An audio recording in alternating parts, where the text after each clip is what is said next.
Plusieurs lignes de la parole mènent à une seule ligne, celle de la vérité éternelle.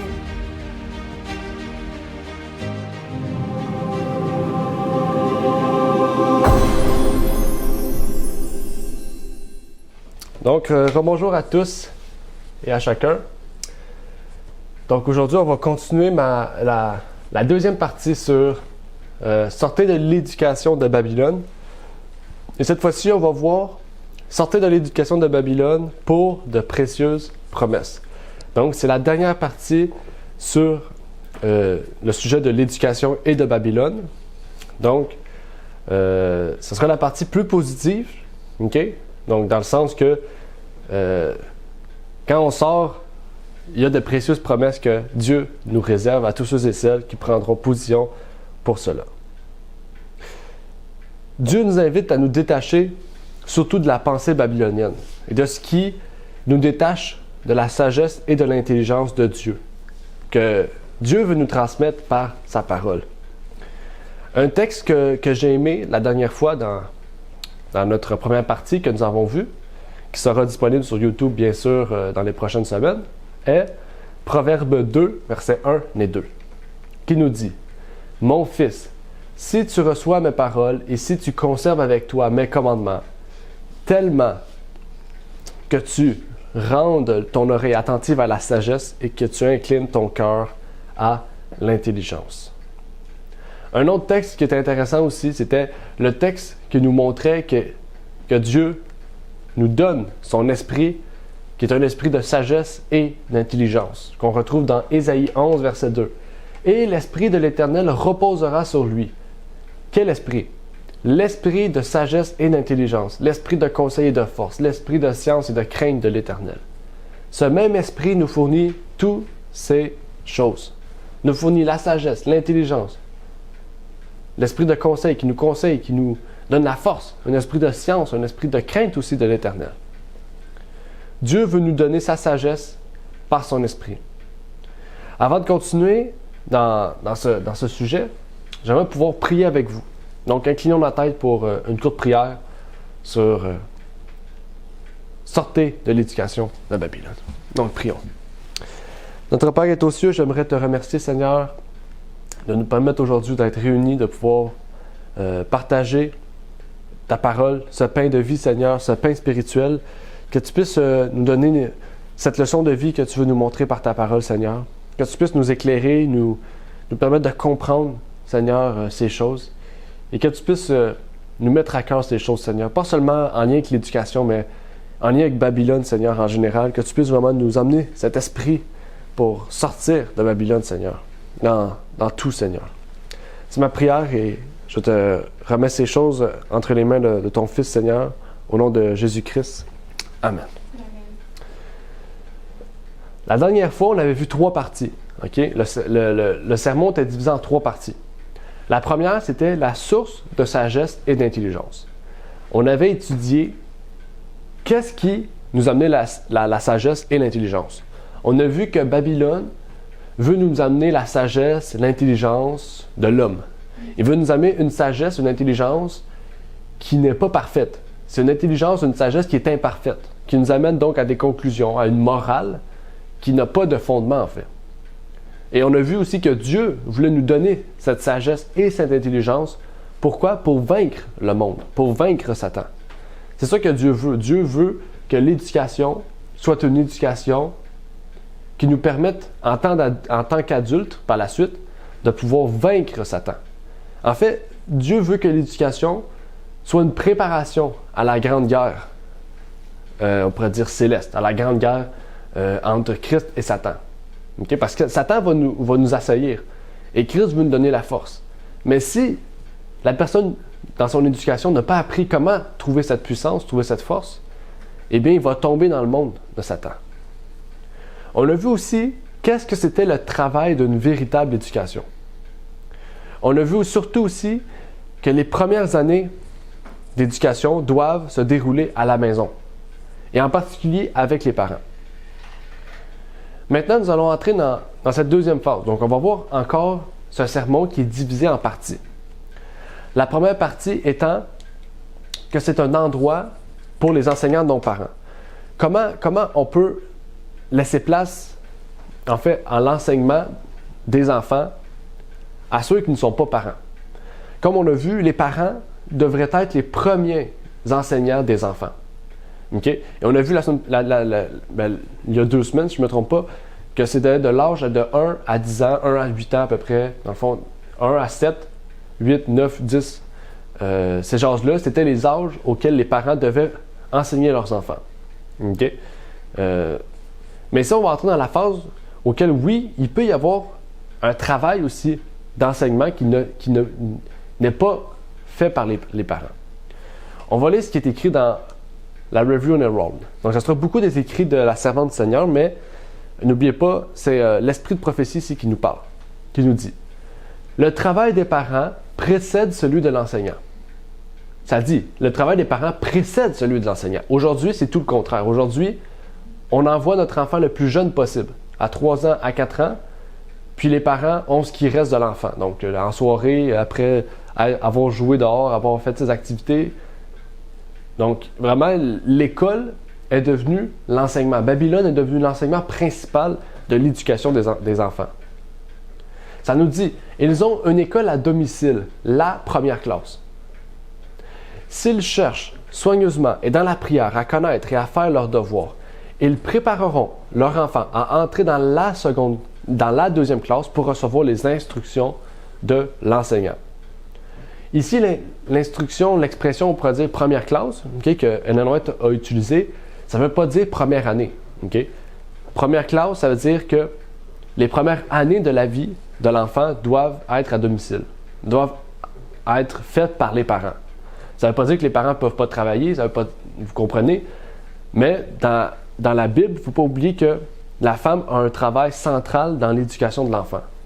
Okay? Et dans Genèse, on le voit dans la Genèse. Dans la Genèse, ça dit « L'homme travaillera à la sueur de son front ». Et on parle de l'homme, pas le grand H, le petit H en parlant de masculin. On continue. Okay? Dans un autre paragraphe, dans The Adventist Home, on nous dit « C'est dans l'école familiale que nos garçons et nos filles doivent être préparés à fréquenter l'école de l'Église. Les parents doivent constamment garder cela à l'esprit et, en tant qu'enseignants à la maison, ils doivent consacrer toutes les forces de leur être à Dieu, afin qu'ils puissent remplir leur haute et sainte mission. » C'est ça le but de l'enfant. Il faut qu'il se prépare à une haute et sainte mission. Une instruction diligente et fidèle à la maison est la meilleure préparation que les enfants puissent recevoir pour la vie scolaire. Okay? Donc, c'est ça qu'il faut comprendre. Okay? Quand on parle de 1 à 10 ans, on parle surtout aujourd'hui, on parle au Québec, on dirait l'école primaire. En fait, l'école primaire, on voit ici, doit être faite à la maison. Okay? Et même, ça serait mieux que, peut-être même par la suite, il faut savoir aussi que à son époque, les adventistes avaient des écoles où est-ce que le fondement, c'était la Bible. Okay? Aujourd'hui, les écoles adventistes sont très corrompues. Aujourd'hui, on va le voir au fur et à mesure qu'on avance, mais aujourd'hui, les cours classiques sont en avant, dans le fond, sont mis en avant. Quand on parle des cours classiques, ça veut dire la science, donc on parle de l'évolution. On dit déjà à l'enfant dès sa jeunesse que l'évolution, c'est la vérité. Après ça, on dit que la religion, c'est pas bon, c'est pour les faibles, etc. Puis, quand ils arrivent à l'âge adulte, ben pour eux, la Bible, c'est rien de moins qu'un livre fantaisiste. Continuons. Dans manuscrit 110. C'est pour parfaire le travail commencé dans l'école à domicile et dans l'Église que les écoles confessionnelles et les établissements d'enseignement supérieur sont créés, pour obtenir une formation chrétienne en vue de service de la cause de Dieu. Comme je vous ai dit, aujourd'hui, ces écoles confessionnelles et ces établissements d'enseignement supérieur sont créés, sont aujourd'hui corrompus dans l'Église. Donc, aujourd'hui, on pourrait dire qu'il n'y a plus réellement de ces choses-là. En fait, on voit que l'école à la maison, c'est quelque chose qui devrait être primordial. Et il faut savoir que souvent, on va dire, oui, on n'a pas le temps avec tout, etc. Et il faut savoir que Dieu peut permettre toutes choses. Si on ramène notre vie à Dieu, Dieu peut permettre toutes choses. On voit aussi que notre objectif en matière d'éducation est de former les enfants à avoir un caractère chrétien et à produire des ouvriers pour la vigne du Christ. L'éducation chrétienne n'a pas pour but de former les enfants à vivre dans et pour le monde. Souvent, on pense ça. On dit qu'on doit former les enfants à être des entrepreneurs, à devenir des millionnaires, à faire beaucoup d'argent.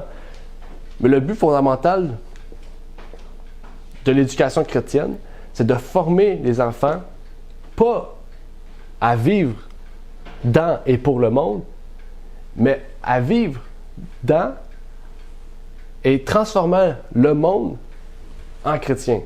C'est ça le but, en fait. Le but de l'éducation chrétienne, c'est de former des jeunes qui puissent devenir on pourrait dire des missionnaires pour Jésus-Christ. Et en fait, aujourd'hui, c'est ça qu'on retrouve dans plusieurs écoles chrétiennes. Dans plusieurs écoles chrétiennes, on retrouve des cours comme comment devenir entrepreneur, comment gagner beaucoup d'argent en bourse, comment faire beaucoup d'argent.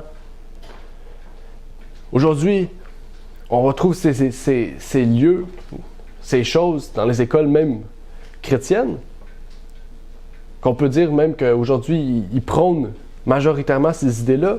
On pourrait dire même que même les écoles, dans ces écoles-là, on prône même l'obligation vaccinale, qui est tout contraire à ce que la Bible nous dit. Et on pourrait dire aujourd'hui que les écoles chrétiennes, c'est des écoles qui sont des écoles classiques à connotation chrétienne. Quand je dis connotation chrétienne, c'est que dans le milieu scolaire chrétien aujourd'hui, je ne connais pas toutes les écoles chrétiennes, mais dans ceux que je connais, c'est vraiment des écoles laïques, des écoles classiques à connotation chrétienne. Ce qui veut dire que à l'heure du dîner, on entend une voix dans l'école d'une personne qui va prier pour bénir la nourriture. On pourrait dire sur le campus chrétien, souvent, il va y avoir une église avec un pasteur. Il va y avoir peut-être des réunions d'études. Il y aura peut-être, oui, des connotations chrétiennes, dans le sens qu'il y aura peut-être plus de moments chrétiens, plus de moments d'études bibliques. Mais le fondement, on pourrait dire, d'éducation dans ces écoles-là n'est pas biblique.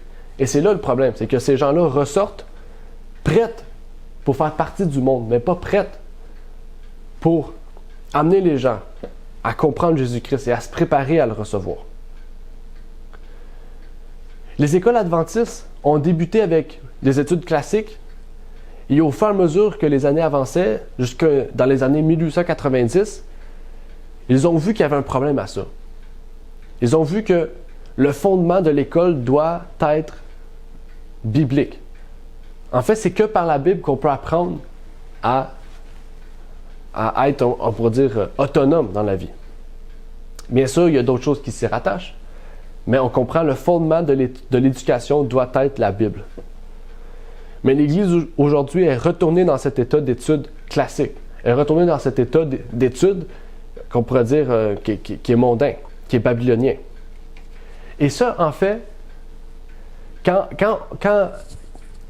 les parents décident de vouloir faire l'étude à la maison, l'école à la maison, il y a quelqu'un qui n'est pas content. Et c'est Satan. Quand quelqu'un prend la décision de vouloir éduquer ses enfants en dehors de Babylone, Satan nous observe encore plus. Il nous observe attentivement. Et ça, c'est important de bien comprendre cela. Parce que quand on prend la décision de suivre Jésus et de quitter donc ce monde babylonien, Satan, il s'en prend encore plus à ses enfants. Dans Luc 4, verset 13, on nous dit « Et le diable, ayant achevé toute la tentation, se retira de lui pour un temps. » Vous vous rappelez peut-être de Jésus à ce moment-là. Quand le diable, après avoir essayé de tenter Jésus, se retira pour un temps. On va comprendre ce que ça veut dire. Qu'est-ce que ça veut dire se retirer pour un temps? Il s'est retiré de lui pour un temps. Dans l'étude du grec, de Kenneth West, Kenneth West nous dit, dans l'étude du Nouveau Testament et le grec, dans Luc 4,13, nous lisons « Et le diable, ayant achevé toute la tentation, se retira de lui pour un temps. » Les mots français « pour un temps » pourraient impliquer qu'il y a des moments où les saints est délivré, où le saint est délivré des tentations de Satan. Et donc, il pourrait relâcher sa vigilance. OK? Comprenez bien. Mais les mots grecs ne permettent pas une telle pensée. La pensée du texte original est que Satan s'est éloigné de notre Seigneur jusqu'à un moment plus opportun. Donc, il faut comprendre qu'en tant que chrétien, si on connaît le combat entre le bien et le mal, on ne peut pas relâcher sa vigilance. On doit être vigilant en tout temps. Être à l'affût. Ça ne veut pas dire qu'on doit comme quelqu'un qui s'en va à la guerre, faire attention à tout et regarder tout. Non, faut pas virer fou. Ben, vous comprenez qu'est-ce qu'on veut dire ici. On comprend ici que on doit être vigilant. On doit garder cet esprit. On doit prier en tout temps pour garder cet esprit de Jésus en nous pour qu'on puisse rester vigilant à tout ce que Satan voudra faire pour nous attaquer. Et ça dit ici, Satan attend le moment plus opportun, propice ou favorable où notre Seigneur serait plus susceptible d'être tenté, où Satan pourrait agir plus efficacement. Le mot se retira vient d'un mot grec qui signifie littéralement s'éloigner de. Ainsi, Satan ne laisse jamais le saint seul.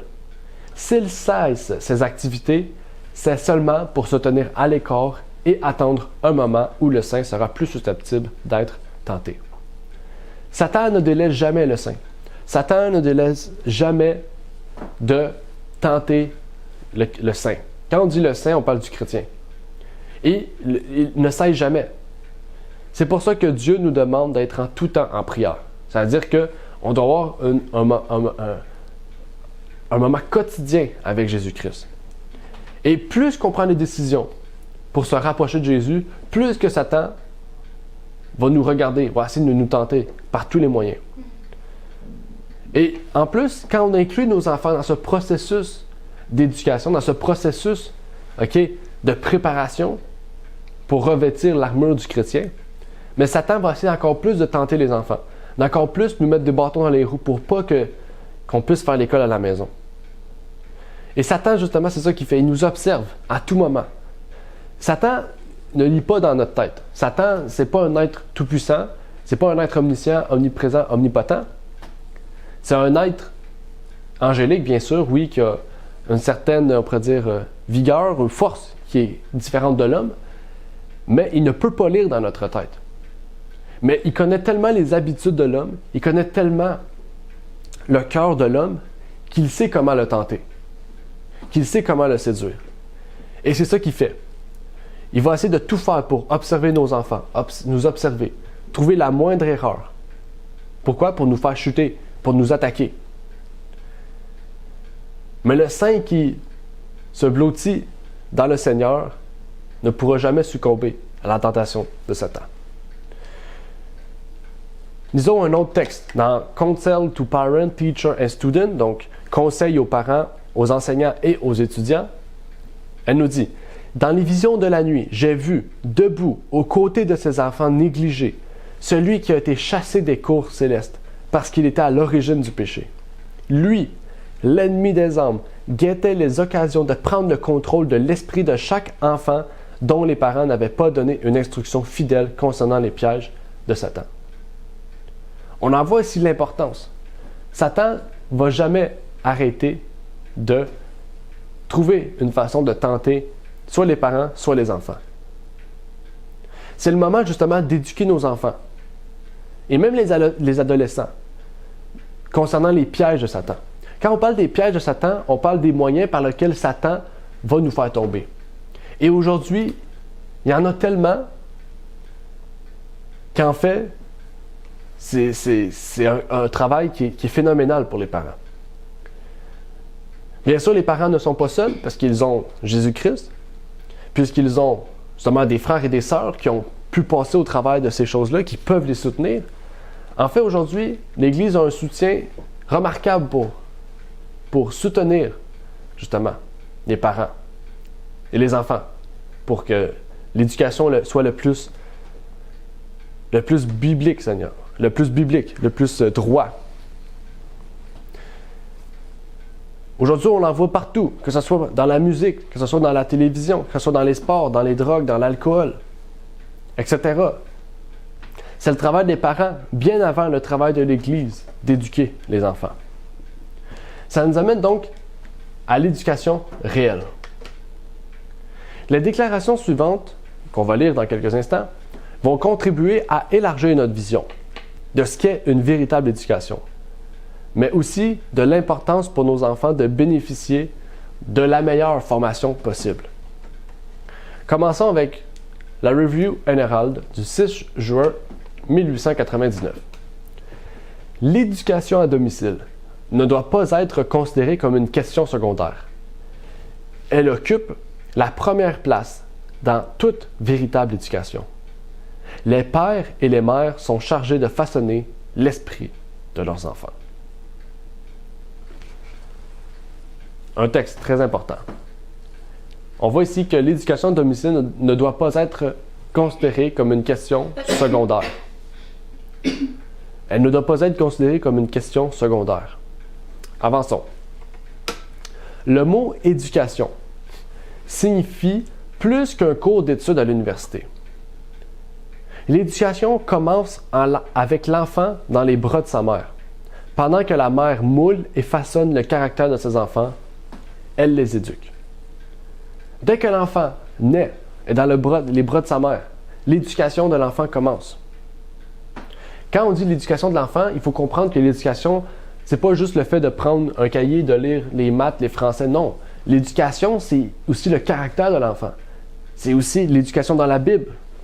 C'est aussi de le préparer au piège de Satan. Vous comprenez que l'éducation concerne quelque chose de beaucoup plus large. OK? Ça veut dire que pas parce qu'un enfant ne va pas à l'école publique, à l'école comme on le connaît, classique, qui n'est pas éduqué. Même en fait, qu'il va être mieux éduqué parce qu'il va être éduqué dans les voies du Seigneur. Et que les parents auront un bien plus grand contrôle sur, en fait, justement les pièges de Satan. Parce qu'en dehors de l'école, l'enfant, s'il ne connaît pas les pièges de Satan, et souvent il ne les connaît pas, mais il va être tellement assailli par toutes ces choses-là, mais en fait que les parents ne pourront pas l'avertir à temps. Avançons avec un autre texte de Child Guidance. Et là, on va lire un texte important à propos du caractère des enfants. Les parents envoient leurs enfants à l'école. Et quand ils l'ont fait, ils pensent les avoir éduqués. Mais l'éducation est une question plus vaste que beaucoup ne le pensent. Elle comprend l'ensemble du processus par lequel l'enfant est instruit, de l'enfance à l'adolescence, de l'enfance à la jeunesse et de la jeunesse à l'âge adulte. Dès qu'un enfant est capable de se faire une idée, son éducation doit commencer. Donc là, on est plus précis. Dès qu'un enfant est capable de penser, qu'il est capable de raisonner, l'éducation doit commencer. Parce que quand il est capable de raisonner, c'est là que le péché entre aussi, dans le cas de l'enfant. Il faut comprendre que Adam et Ève, quand ils ont péché, c'est là qu'ils ont commencé à avoir une idée du bien et du mal. Et justement, quand un enfant est capable de se faire une idée du bien et du mal, c'est là que son éducation commence. C'est là qu'on doit montrer à l'enfant qu'est-ce qui est bien et qu'il faut éviter le mal. Et c'est là qu'il faut commencer à éduquer dans beaucoup de sphères. Et on va le voir encore au fur et à mesure qu'on avance dans ce qu'on lit ici. Avançons avec un autre texte, dans le même livre. Dans l'école à la maison, pendant leurs premières années, formez et disciplinez vos enfants dans la crainte du Seigneur. Ensuite, prenez garde de ne pas les placer là. Ça dit quoi? Ensuite, prenez garde de ne pas les placer là où les impressions religieuses qu'ils ont reçues seront effacées. Dans l'école classique, toutes les impressions religieuses que vous lui apprenez, c'est fini. Elles sont effacées. Parce qu'à l'école, on dit que l'école est laïque, mais l'école n'est pas laïque. L'école est un endroit où on lave le cerveau des enfants. OK? Et quand on dit lave le cerveau des enfants, on parle des enfants chrétiens. Ceux qui, ou même les musulmans, ou toutes les religions, en fait, si vous allez dans une école classique, on vous montre, en fait, d'être neutre et de choisir ce que vous décidez de choisir. Et c'est là, en fait, ce que Dieu ne veut pas. Et ça nous dit même après pourquoi. Pourquoi? Et l'amour de Dieu retiré de leur cœur. Si les impressions religieuses sortent, l'amour de Dieu se retire du cœur de l'enfant. Et après ça, on n'a plus un désir de suivre ce que Dieu nous demande. On n'a plus un désir de plaire à Dieu.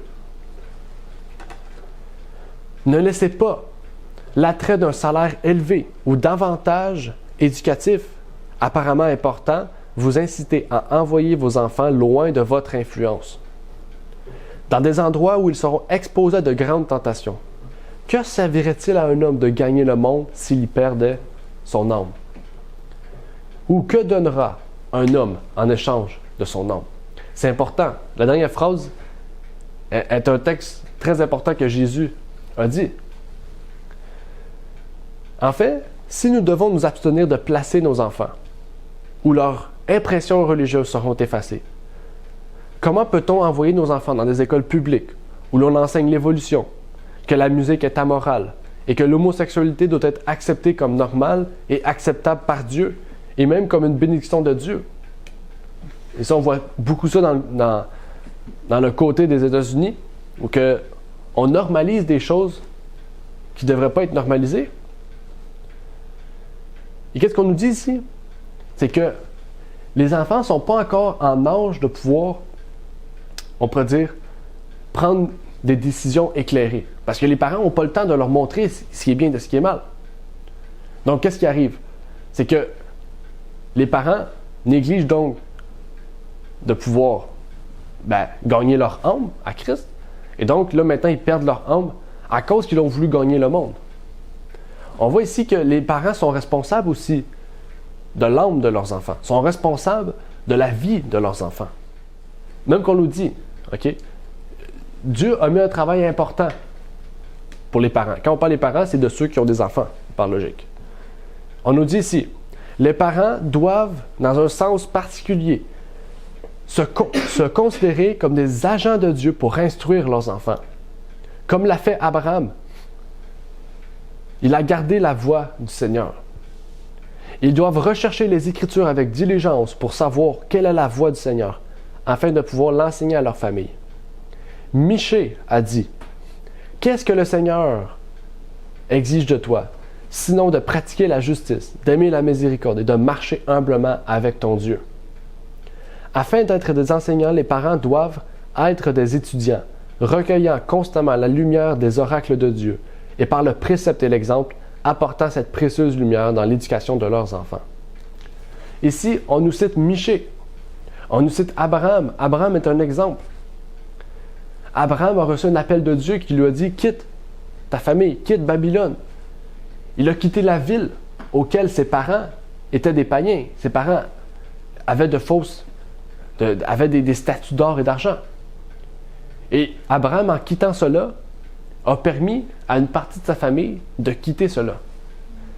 Mais rappelez-vous, ses parents, la partie de sa famille qui était plus âgée, ont dû mourir avant qu'Abraham puisse aller où est-ce que Dieu l'avait guidé. Parce que c'est pas toute la famille qui l'avait suivi à quitter qui était devenue chrétien. Et c'est un peu la même chose avec nous aujourd'hui. On a le même appel qu'Abraham. Aujourd'hui, Dieu nous appelle à quitter Babylone. Tout comme Abraham a reçu l'appel de quitter la terre auquel il a vécu toute sa vie. Pourquoi? Parce qu'elle était idolâtre. Et le monde aujourd'hui est idolâtre. Ici, on parle particulièrement de l'éducation, mais je vous prie d'aller lire la façon qu'Abraham a quitté son pays, pour que vraiment on puisse vraiment voir de quelle façon aussi nous devons quitter Babylone. Avançons.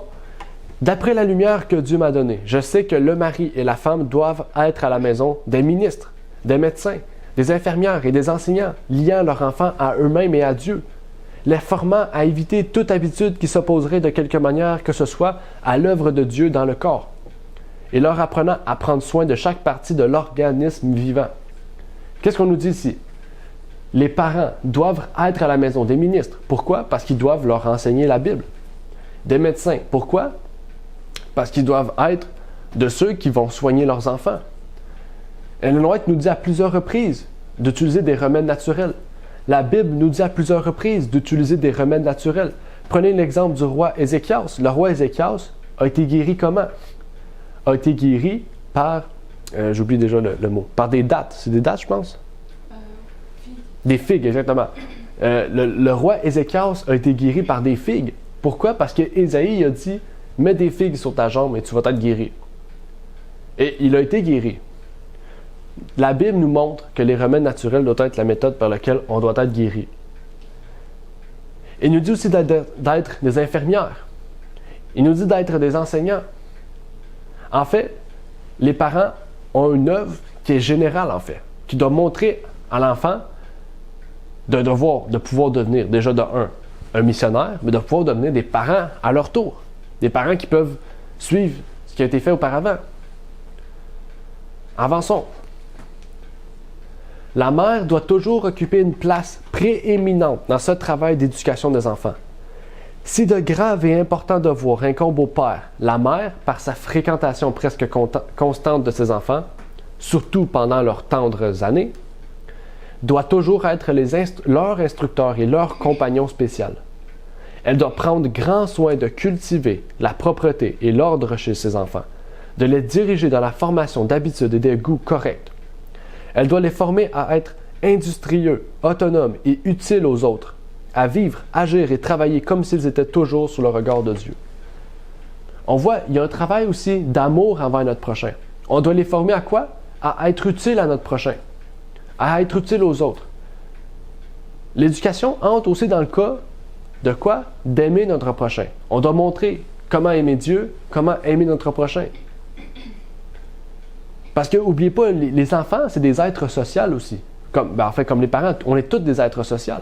L'éducation entre aussi dans le fait qu'on doit être formé à être des êtres aptes, à être des bonnes personnes dans la société. C'est ça, en fait, l'éducation. La Bible nous montre d'être comme ça. À plusieurs reprises, on voit que, par exemple, avec Jésus, quand Jésus a dit « Rendez à César ce qui est à César et à Dieu ce qui est à Dieu », il nous montre à être des personnes droites dans la société. Pas seulement envers les gouvernements, mais envers les autres personnes qui nous entourent, qui sont en dehors de notre famille. On voit vraiment que la mère a une place prééminente, importante, cruciale dans le soin des enfants. Malgré que le père aussi a une place importante, mais je pense que vous le savez que la mère a une place importante. Parce que le texte nous dit qu'elle a une association presque constante avec l'enfant. Et c'est là que si la mère laisse les enfants à d'autres personnes, ils ont plus un lien constant avec les enfants. C'est qui a un lien constant avec les enfants? L'autre personne. Et là, l'autre personne va faire quoi? Bien, l'autre personne va pouvoir lui enseigner tout ce qu'il veut, tout ce qu'elle a reçu. Et donc là, nos enfants risquent de tomber entre les mains d'une personne qui peut-être n'aura pas le même devoir que nous. Parce que nous, on a un devoir, c'est de former les enfants à être autonomes, à devenir des êtres d'amour envers notre prochain et envers Dieu. Et c'est là qu'on se pose la question que est-ce qu'on est prêt à prendre le risque de perdre la vie éternelle de nos enfants au profit de d'autres personnes? Dieu nous demande en fait d'être économe, de vivre avec le peu de choses. Peut-être qu'il faut vivre avec le peu de choses, d'être économe. Pourquoi? Pour être avec nos enfants. Il y a un plus grand bénéfice d'être pauvre, mais de voir nos enfants grandir dans la joie, dans la crainte de l'Éternel et dans l'amour du prochain. Lisons un autre texte. Les parents devraient être très présents à la maison. Par le précepte et l'exemple, ils devraient enseigner à leurs enfants l'amour et la crainte de l'Éternel. Qu'est-ce qu'on vient de dire?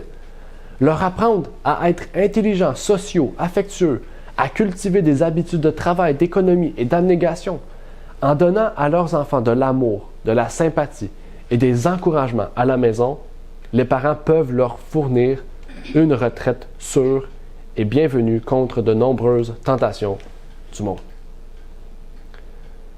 On en voit quelque chose de très important. On peut en tirer quelque chose de très important. On voit ici, ils doivent quoi? Ils doivent être éduqués dans l'amour et dans la crainte du Seigneur, à devenir des êtres sociaux, affectueux, intelligents, des êtres économes. OK? En fait, avec une bonne hygiène de vie, des êtres ordonnés, des êtres droits. Juste ça, ça va leur permettre déjà de fuir contre de nombreuses tentations. Lisons encore. Là, on va lire beaucoup de paragraphes. On va lire 6 paragraphes. On va prendre des pauses entre chaque paragraphe. OK? Pour qu'on puisse bien comprendre, bien voir ce qui nous est dit et qu'on puisse réfléchir sur les mots qui sont dits. Qu'on puisse en tirer quelque chose d'important avec ces paragraphes. Dans le livre « Counsel to Parent, Teacher and Student », encore, conseil aux parents, aux enseignants et aux étudiants. On va lire le premier paragraphe, on va prendre une pause après. Dans sa sagesse, le Seigneur a décrété que la famille serait la plus grande de toutes les institutions éducatives. C'est au foyer que l'éducation de l'enfant doit commencer. C'est sa première école, première année comme on a vu tout à l'heure. C'est là, avec ses parents comme instructeurs, qu'il doit apprendre les leçons qui le guideront tout au long de sa vie. Des leçons de respect, d'obéissance, de révérence, de maîtrise de soi. L'influence éducative du foyer est une force décisive pour le bien ou le mal. Elles sont à bien des égards silencieuses et graduelles, mais si elles sont exercées du bon côté, elles deviennent un pouvoir de grande portée pour la vérité et la droiture. Si l'enfant n'est pas instruit correctement ici, qu'est-ce qui va arriver? Satan l'éduquera par les moyens de son choix. Mais oui, que vous le voulez ou non, l'enfant va être éduqué. L'enfant doit être éduqué. Il faut savoir que de 0 à 18 ans, de 0 à 21 ans aussi, on pourrait dire de 0 à 21 ans, c'est à ce moment-là que l'enfant forme, pas seulement son caractère, mais son cerveau. Tout son corps se transforme, son cerveau, tout son être au complet se forme. Et si les parents ne veulent pas le faire, mais Satan va s'en occuper. Il va former cet enfant-là selon ses désirs. Et ça nous dit après, quelle importance a donc l'école à la maison? Oui, elle a une importance parce que vous le vouliez ou non, l'enfant doit être éduqué. L'enfant va être éduqué. Il n'y a aucun endroit dans le monde où est-ce que les enfants ne vont pas à l'école. C'est juste qu'on a le choix de l'école. Soit une école classique ou une école à la maison. On revient à ce qu'on a vu tout à l'heure. Satan cherche le moment il cherche le moment pour trouver une proie au sein de ceux qui suivent la volonté du Seigneur. Prochain paragraphe. Dans l'école à domicile, la première année, il faut utiliser les meilleurs talents. Tous les parents ont l'obligation de donner une instruction physique, mentale et spirituelle. Pourquoi? Parce que l'homme est composé de 3 choses. L'homme est composé d'une capacité physique, d'une capacité mentale, mais d'une capacité spirituelle. Ça, c'est les 3 choses. On a vu ça l'autre fois pour le péché. Vous vous rappelez, dans l'étude du péché, on a vu que l'homme est composé de 3 choses. Un être physique, mental et spirituel. L'objectif de chaque parent devrait être d'assurer à son enfant un caractère équilibre et symétrique. Il s'agit là d'une tâche d'une ampleur et d'une importance non négligeable, qui exige une réflexion et une prière sérieuse, ainsi qu'un effort patient et persévérant. Il faut poser de bonnes fondations, ériger une charpente solide et ferme, et ensuite, jour après jour, poursuivre le travail de construction, de polissage, de perfectionnement. C'est ça en fait. Si l'enfant a de bonnes bases, si l'enfant est sur un fondement solide, on peut prendre l'exemple de Jésus. Vous vous rappelez de l'homme et la maison, la parabole. Un homme a fait sa maison sur le sable et un autre sur le roc. Quand l'eau est arrivée, celui qui avait sa maison sur le roc n'a pas tombé. Mais celui qui avait fait sa maison sur le sable est parti en volée. Et c'est la même chose aujourd'hui.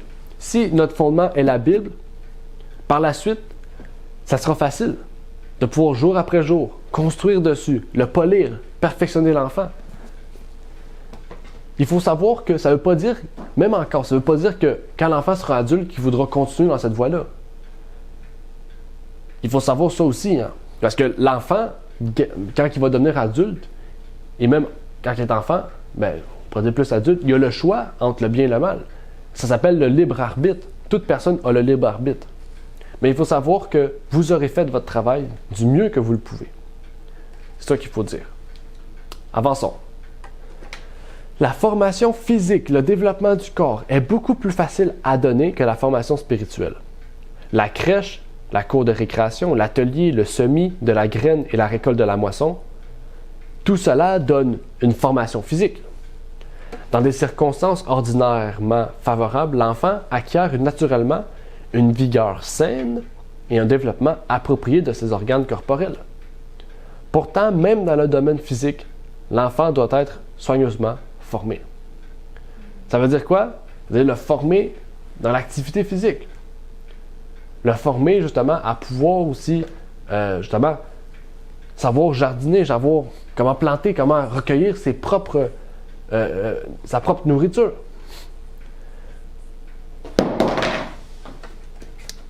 Avançons. La culture de l'âme, qui donne de la pureté et de l'élévation aux pensées, et du parfum aux paroles et aux actes, exige un effort plus laborieux. Il faut de la patience pour que chaque mauvais motif soit éliminé du jardin du cœur. La formation spirituelle ne doit en aucun cas être négligée, car la crainte de l'Éternel est le commencement de la sagesse. Le psaume 111, verset 10. Certains placent l'éducation à côté de la religion, mais la véritable éducation est la religion. La Bible devrait être le premier manuel de l'enfant. À partir de ce livre, les parents doivent donner une instruction sage. La parole de Dieu doit devenir la règle de vie. Les enfants doivent réapprendre que Dieu est leur Père et grâce aux belles leçons de sa parole, ils doivent acquérir une connaissance de son caractère. Par l'inculcation de ces principes, ils doivent apprendre à pratiquer la justice et le jugement. Pour une raison quelconque, de nombreux parents n'aiment pas donner à leurs enfants une instruction religieuse. Et ils les laissent aller chercher à l'école du sabbat les connaissances qu'ils ont le privilège et le devoir de leur transmettre. De tels parents ne remplissent pas les responsabilités qui leur incombent de donner à leurs enfants une éducation complète. Quand on parle à l'école du sabbat, on parle bien de l'école du sabbat qu'on a faite ce matin. Okay? Et ça, elle parle le contexte de l'époque. Il y en a des parents qui ne veulent pas toucher le côté religieux, disant que l'Église va s'en occuper. On continue. Dieu ordonne à son peuple d'élever ses enfants dans le soin et l'exhortation du Seigneur. Que signifie l'éducation et l'exhortation du Seigneur? Bonne question. Cela signifie leur apprendre à ordonner leur vie selon les exigences et les leçons de la parole, les aider à bien comprendre les conditions d'entrée dans la cité de Dieu. Ce n'est pas à tous ceux qui veulent entrer que les portes de cette cité sont ouvertes, mais seulement à ceux qui ont étudié pour connaître la volonté de Dieu et qui ont soumis leur vie à son contrôle. On le voit ici, c'est un travail de toute une vie. C'est un travail de toute une vie. Et on voit ici que Dieu donne une tâche particulière aux parents, donne une tâche particulière à l'éducation de leurs enfants. Bien sûr, on ne dit pas que l'Église doit être tassée, non, l'Église doit être un soutien aux parents. Mais on voit vraiment que les parents ont une tâche particulière de ce côté. Avançons avec le dernier texte pour cette partie. Parents. Donc, elle s'adresse aux parents. Que l'instruction que vous donnez à vos enfants soit simple et veillez à ce qu'elle soit bien comprise. Les leçons que vous tirez de la parole, vous devez les présenter à leur jeune esprit de façon si claire qu'ils ne peuvent manquer de comprendre. Par de simples leçons tirées de la parole de Dieu et de leur propre expérience, vous pouvez leur apprendre à conformer leur vie à la norme la plus élevée, même dans leur enfance et leur jeunesse. Ils peuvent apprendre à mener une vie réfléchie et sérieuse qui produira une riche récolte de biens. Ce qui est intéressant, c'est que Ellen White ne nous amène pas à elle aller lire ses livres particulièrement pour trouver l'éducation. Mais elle nous amène par elle à voir que c'est la Bible. La source de toute éducation, c'est la Bible. La source de la vie, c'est la Bible. La Bible, c'est pas seulement un livre qui nous apporte des choses spirituelles, mais c'est un livre qui nous apporte des leçons qui sont, oui, spirituelles, mais qui sont physiques aussi. Des leçons de santé. On nous apprend qu'on doit, quoi? Nous soigner par les remèdes naturels. On nous apprend aussi comment être une personne sociale dans la vie. En fait, la Bible, c'est le manuel pour tout, en fait. On a des exemples pour tout.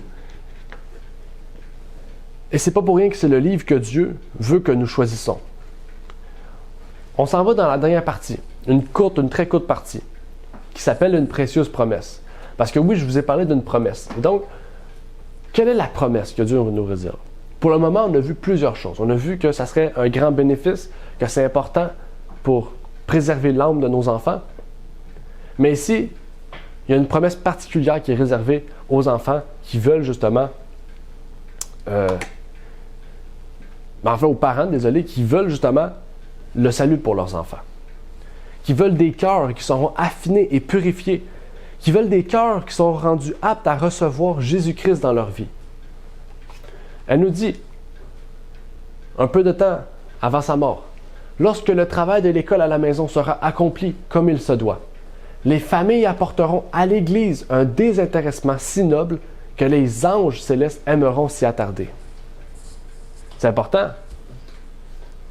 Les sentiments de ressentiment, si vite éveillés, seront considérés comme une atteinte au grand cœur de Jésus, qui s'est sacrifié. Les cœurs seront affinés et purifiés, rendus aptes à recevoir le séjour du Seigneur Jésus-Christ. Amen. Amen. Je trouve qu'on a de grandes leçons dans ce qu'on lit jusqu'à présent. Avec ce qu'on partage, ça nous fait réfléchir. Ici, on parle oui aux parents, mais même moi qui n'ai pas un parent, qui n'a jamais été parent, même ceux qui ont été parents et qui ne sont plus parents, ça nous amène à réfléchir aussi sur une rétrospection de notre vie aussi, auquel aussi on peut assister les parents. On peut être des assistants dans les parents pour les aider justement à pouvoir amener cette éducation-là. C'est là le travail de l'Église. Le travail de l'Église, c'est de soutenir les parents, de soutenir toute personne, de soutenir les pauvres, de soutenir les pauvres en esprit. L'Église n'est pas... C'est un hôpital. On dit souvent c'est un hôpital, mais c'est un hôpital pour tout. C'est un soutien pour tout. Christ, en fait, travaille par son Église. Et Christ travaille aussi directement par la personne. Mais on voit dans la Bible que Christ travaille souvent par son Église pour pouvoir toucher les personnes. Il y a certainement un besoin approfondi dans l'école à la maison qui affecte le salut des autres. Conclusion.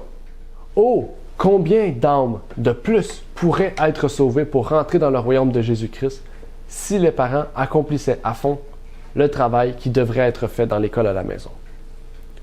Tout ça a pour but de quoi? De préparer les enfants dans le monde. Mais de préparer les enfants aussi pour rentrer dans la cité de Dieu. Quand on dit on les prépare pour le monde, on les prépare pas pour faire partie de Babylone. Non. On les prépare justement pour que quand ils sont à Babylone, ils ne prennent pas part aux choses de Babylone. Et on peut faire un lien avec une guerre, en fait. Avant une bataille de guerre, avant d'entrer dans la guerre, de faire une prochaine bataille, les généraux planifient et positionnent leur armée. Il en va de même, en fait, dans le conflit spirituel, dans le conflit céleste entre le bien et le mal. Parce qu'il y a un conflit spirituel qui oppose justement les parents. Qui oppose les parents à... Est-ce que Satan va réussir à voler l'âme de leurs enfants pour la perte éternelle? Ou est-ce que les parents vont réussir à préparer les enfants à ce que Jésus-Christ puisse gagner leur âme? Formons-nous nos enfants pour le champ de bataille sur lequel ils seront bientôt déployés? C'est ça le but. L'éducation des enfants est de les former sur le champ de bataille. Parce que le monde en ce moment est un champ de bataille entre le bien et le mal. Et peut-être qu'on voit que le mal domine. Mais Jésus-Christ a déjà gagné puisqu'il a vaincu à la croix. Donc on sait qu'on a déjà la victoire si on fait si on prépare nos enfants à la bataille. Et c'est vraiment, on le voit ici. Satan rassemble ses armées. Sommes-nous individuellement préparés à l'effroyable conflit qui nous attend? Sommes-nous prêts? Mais le plus important, sommes-nous individuellement préparés? Est-ce qu'on se prépare au conflit qui nous attend? Voilà le travail du chrétien. Le travail du chrétien, c'est de se préparer à recevoir Jésus-Christ. C'est pas recevoir Jésus-Christ dans notre cœur. C'est recevoir Jésus-Christ physiquement. Jésus-Christ va revenir. Et quand il va revenir, il va venir chercher ceux qui se seront préparés. Et c'est pour ça qu'on doit se préparer. Et ça dit même, préparons-nous nos enfants à la grande crise. Nous préparons-nous, nous et nos familles, à comprendre la position de nos adversaires et leur méthode de guerre. Parce que oui, Satan a des méthodes de guerre. Satan a préparé des méthodes bien précises que la Bible nous demande et nous montre en fait. La Bible nous dévoile ces plans-là. Et nous demande aussi d'être quoi? De pouvoir voir, de distinguer, de bien distinguer le bien du mal, de bien distinguer ces choses-là. Nos enfants prennent-ils l'habitude de décider afin d'être fermes et inflexibles dans toutes les questions de principes et de devoirs? Je prie pour que nous puissions tous comprendre les signes des temps et que nous puissions nous préparer, nous et nos enfants, de telle sorte qu'au moment de conflit, Dieu puisse être notre refuge et notre défense. Amen. La parole de Dieu nous apporte du courage pour les moments où nous pensons que nous ne sommes pas capables d'accomplir les demandes de Dieu. Dieu nous a donné les prophéties pour que nous puissions connaître les signes des temps, pour que nous puissions nous préparer pour le retour de son Fils. La Bible, j'aimerais terminer par un verset. Confie-toi à l'Éternel de tout ton cœur et ne t'appuie point sur quoi? Sur ta prudence, sur l'homme. Appuie-toi sur Dieu et non sur l'homme. Considère-le dans toutes tes voies et il dirigera tes sentiers. Quand on voit le chemin droit, oui, on dit souvent le chemin est périlleux, le chemin du chrétien est périlleux. Oui, il est périlleux. Oui, il y aura des hauts et des bas. Mais si on le considère, si on se confie en Dieu, dans toutes nos voies, il va nous diriger toujours droit, comme un roc. Toutes ces demandes sont des instruments. Toutes ces demandes sont des instruments. Un texte important dans Christ Object Lesson, un livre qu'on a en français, que je vous prie aussi de lire. Toutes ces demandes sont des instruments. Est-ce que vous vous souvenez de la question qu'on devait se poser? Une question peut-être qu'on devrait répondre? Désolé. Où est le troupeau qui t'a été donné? Ton beau troupeau. C'est ce que Dieu nous demande aujourd'hui. Où est le troupeau qui t'a été donné? Aujourd'hui, notre appel, c'est de fuir Babylone. De fuir Babylone. Et ici, on a compris qu'on doit fuir Babylone, mais aussi son système et ses établissements d'enseignement, afin d'avoir une réponse qui puisse plaire à Dieu. Donc, que Dieu vous bénisse et que Dieu puisse nous éclairer vers vraiment la voie de l'espérance, la voie du salut, la voie de la vie éternelle. Que Dieu vous bénisse tous et chacun. J'aimerais terminer par une courte prière. Notre Père qui est aux cieux, j'aimerais te remercier, Seigneur, pour ta parole qui est la vie, ta parole qui est espérance, qui est joie, qui est une armure. La Bible nous dit que, ta parole nous dit en fait que ta parole est une épée à deux tranchants. Ta parole est le moyen par lequel nous pouvons nous défendre, mais que nous pouvons attaquer aussi. Le moyen par lequel nous pouvons nous défendre dans ce monde de Babylone, dans ce monde de Satan. Ta Bible nous révèle que oui, Satan est le prince de cette terre, mais que Christ est le roi de cette terre. Que oui, on voit plus de mal que de bien dans ce monde, mais que Christ a déjà la victoire, puisqu'il a gagné sur la croix. Et Satan est en train de mettre toutes ses forces pour détruire, pour amener le plus de monde à la perdition. Et toi, tu as permis à ton Église de pouvoir amener le plus de gens à recevoir Jésus-Christ, à être prête, à se préparer pour ce repas de noces, pour que nous puissions devenir son épouse. Apocalypse 19 nous dit « L'épouse de Jésus-Christ est la nouvelle Jérusalem ».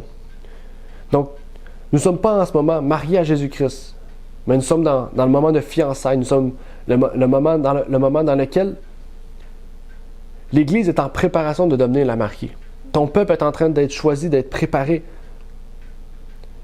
Puisses-tu nous donner la force d'aller chercher ces enfants, Seigneur, désespérés qui qui veulent trouver un fondement à leur vie, qui veulent trouver la Bible, Seigneur, comme source de vie.